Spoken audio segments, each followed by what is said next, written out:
भारत का सबसे बड़ा मोस्ट वांटेड दाऊद इब्राहिम का नया अवतार सामने आया है, जो भारत के लिए चुनौती बना हुआ है।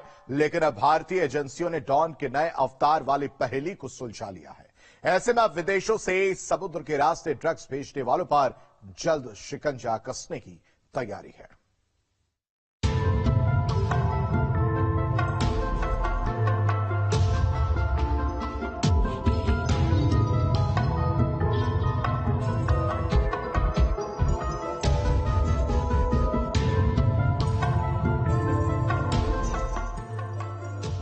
पाकिस्तान के क्या हालात है, ये किसी से छिपा नहीं है।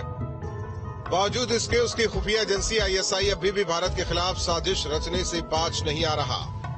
इंडिया का most wanted underworld don Dawood Ibrahim को पाकिस्तान न सिर्फ अपने यहाँ आसरा दे रहा है, बल्कि उसके सहारे वो भारत को अंदर से खोखला करने की कोशिश करता आया है।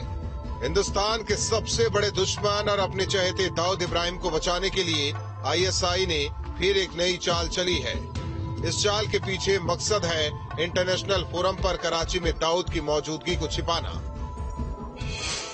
क्या है आईएसआई की नई साजिश?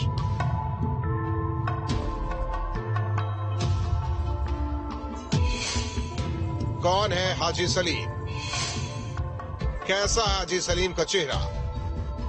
पिछले कुछ समय से आईएसआई दाऊद इब्राहिम के साथ साथ हाजी सलीम का नाम सुर्खियों में आया है, जो हिंदुस्तान में ड्रग्स की खेप भेज रहा है। लेकिन भारतीय सुरक्षा एजेंसियों ने आईएसआई की इस साजिश को बेनकाब कर दिया है। सुरक्षा एजेंसियों को यकीन है कि आईएसआई ने दाऊद का नाम और पहचान दोनों बदल दिए हैं, क्योंकि हाजी सलीम ही दाऊद इब्राहिम है। दाऊद इब्राहिम ने फ्रंट पर ड्रग्स के धंधे का चेहरा जिस हाजी सलीम उर्फ हाजी दाऊद को बनाया है, वो और कोई नहीं बल्कि दाऊद इब्राहिम की कठपुतली भर है, जिसके जरिए आईएसआई के ड्रग्स के धंधे को दाऊद इब्राहिम रिमोट कंट्रोल के जरिए चलाता है। लेकिन अब इस हाजी सलीम उर्फ हाजी दाऊद की कुंडली और इसकी तस्वीर भारतीय एजेंसीज के हाथ लग चुकी है। हाजी सलीम नाम के इस ड्रग तस्कर का डोजियर पूरे विश्व में किसी भी देश के पास मौजूद नहीं है। इसीलिए दाऊद इब्राहिम हाजी सलीम के नाम से ही हिंदुस्तान में समंदर के रास्ते बड़े पैमाने पर ड्रग्स की तस्करी कर रहा है। पिछले एक साल में हाजी सलीम करीब 40,000 करोड़ रुपए की ड्रग्स हिंदुस्तान भेज चुका है, जिसमें से 13 मई को 12,000 करोड़ रुपए की ड्रग्स एनसीबी ने गुजरात में नेवी की मदद से एक ईरानी बोट से बरामद की थी। ऑपरेशन समुद्रगुप्त हमने पिछले साल फरवरी 2022 से स्टार्ट किया था। हमें काफ़ी इंफॉर्मेशन आ रही थी और हमारे रिपोर्ट्स कह रहे थे कि जो इंडिया का 70% हेरोइन का सप्लाई है वो मैरीटाइम रूट से आ रहा है। तो इसको नज़र रखते हुए हमने ऑपरेशन समुद्रगुप्त स्टार्ट किया था और इसमें हमने कई एजेंसीज का सहयोग लिया। Indian navy, coast guard, DRI, customs, ATS Gujarat, intelligence agency, सबका हमने सहयोग लिया इसमें।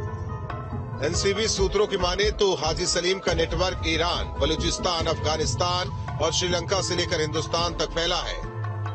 हाजी सलीम के नाम और एक फर्जी चेहरे का इस्तेमाल कर दाऊद अफगानिस्तान की ड्रग्स ईरान, श्रीलंका के समुद्री रूट से हिंदुस्तान भेज रहा है। हाजी सलीम का इस्तेमाल कर दाऊद इब्राहिम समंदर में अपने ड्रग्स नेटवर्क को चलाने के लिए सैटेलाइट फोन का इस्तेमाल करता है।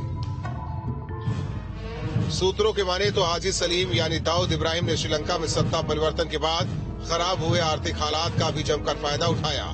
पहले हाजी सलीम ने अलग अलग देशों में ड्रग्स सप्लाई का बेस ईरान में बनाया हुआ था, लेकिन बाद में इसे श्रीलंका में शिफ्ट कर दिया गया था। पिछले एक साल में हाजी सलीम के नाम से दाऊद ने 40,000 करोड़ रुपए की जो ड्रग्स समंदर के रास्ते हिंदुस्तान भेजी, वो भी श्रीलंका के समुद्री रास्ते से ही भेजी गई। खास बात यह है कि हर बार हजारों करोड़ रुपए की ड्रग्स की एक खेप अलग अलग कोड से भेजी गई, यानी जिन पैकेट में ड्रग आती थी उनके ऊपर कभी उड़ता घोड़ा 555, 777, ईगल तो कभी बिच्छू छपा होता था।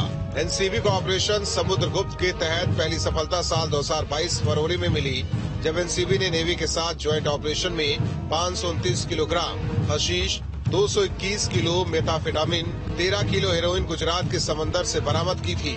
ये पूरा ड्रग्स बलूचिस्तान, अफगानिस्तान के रास्ते भारत आया था।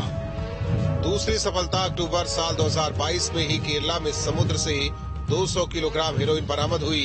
ये हेरोइन अफगानिस्तान से हिंदुस्तान आई थी, जिसमें 6 ईरानी नागरिक भी गिरफ्तार हुए थे।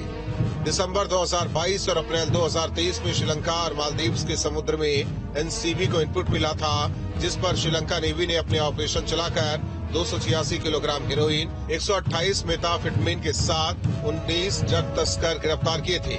इतना ही नहीं, एनसीबी की जानकारी पर मालदीव पुलिस ने भी हाजी दाऊद के नेटवर्क से जुड़े 5 तस्करों से 4 किलोग्राम हेरोइन बरामद की थी।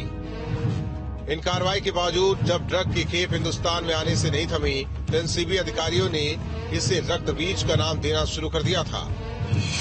40,000 करोड़ रुपए की ड्रग्स जब्त होने के बावजूद भी इस हाजी सलीम उर्फ हाजी दाऊद पर कोई असर पड़ता नहीं दिख रहा था। हिंदुस्तान में ड्रग्स की खेप की सप्लाई लगातार जारी थी। नए सीजर पिछली पकड़ी गई ड्रग्स के मुकाबले ज्यादा बड़ा होता था। एजेंसीज हैरान थीं कि आखिर इस हाजी सलीम उर्फ हाजी दाऊद के पास इतनी ड्रग्स कहां से आ रही है और कैसे वो लगातार हिंदुस्तान में ड्रग्स की सप्लाई कर रहा है। और यही वजह थी कि एजेंसीज ने इसको रक्त बीज नाम दे दिया। लेकिन एजेंसीज की मेहनत और जांच के बाद आखिर इस बात का खुलासा भी हो गया कि भारत में आखिर ये ड्रग्स, ये रक्त बीज कैसे पहुंचा रहा था। इस बार एनसीबी का ये ऑपरेशन इसलिए भी महत्वपूर्ण है क्योंकि पहली बार मदरशिप पकड़ा गया है, यानी ये वो जहाज था जो कि श्रीलंका हिंदुस्तान के मरीन बॉर्डर पर डार्क पॉइंट पर खड़ा था। यानी ये वो जहाज था जो कि श्रीलंका हिंदुस्तान के मरीन बॉर्डर पर डार्क पॉइंट पर खड़ा था, जहां से ड्रग्स को छोटे छोटे जहाजों में लूटकर हिंदुस्तान और मालदीव के अलग अलग ठिकानों पर पहुंचाता था, जो अब तक छिपा था। क्राइम कंट्रोल के लिए दिल्ली से रुमान खान के साथ टीम न्यूज स्टेट।